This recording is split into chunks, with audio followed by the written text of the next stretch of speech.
दुखद और काला दिन है भारत के लोकतंत्र में। जो संरचना है राज्यसभा की या लोकसभा की, सदस्यों की सीट होती है, सदस्यों की सीट के बाद एक रिक्त स्थान होता है और उसके बाद क्लर्क ऑफ द हाउस, जिसमें वो हमारे सचिव क्लर्क बैठते हैं, जिनसे हम लोग पता लगाते हैं कि सदन की कार्रवाई क्या है, हमारा नंबर कब आएगा, या किस किस ने नोटिस दी है, या कुछ जानना होता तो वहां तक जाने का अधिकार है। परंतु आज मोदी सरकार ने एक काला अध्याय लिख दिया।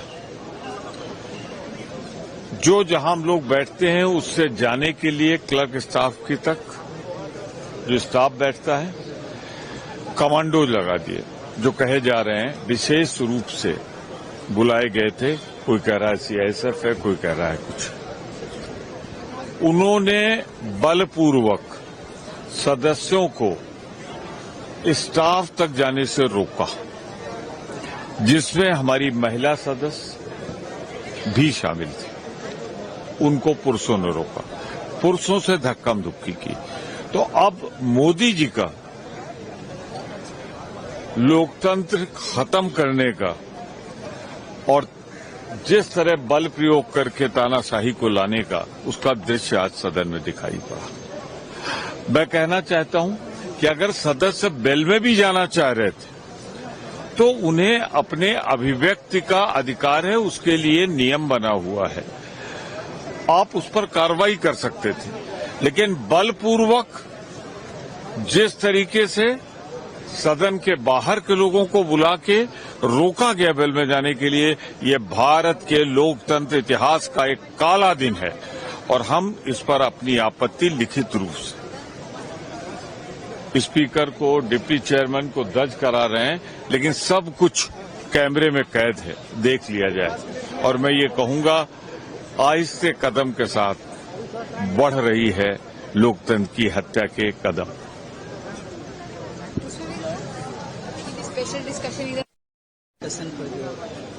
देखिए, लोकतंत्र में मताधिकार सबसे अमूल्य रत्न है, जो हमें आजादी की लड़ाई के बाद आजाद भारत में भारत के संविधान ने दिया है। कोशिश हो रही है बिहार में, इसके पहले हरियाणा और महाराष्ट्र में हो चुकी है कि मतदाताओं को उनके अधिकार से वंचित किया जाए। एसआईआर इसी दिशा में एक प्रयास है जो बिहार में चल रहा है।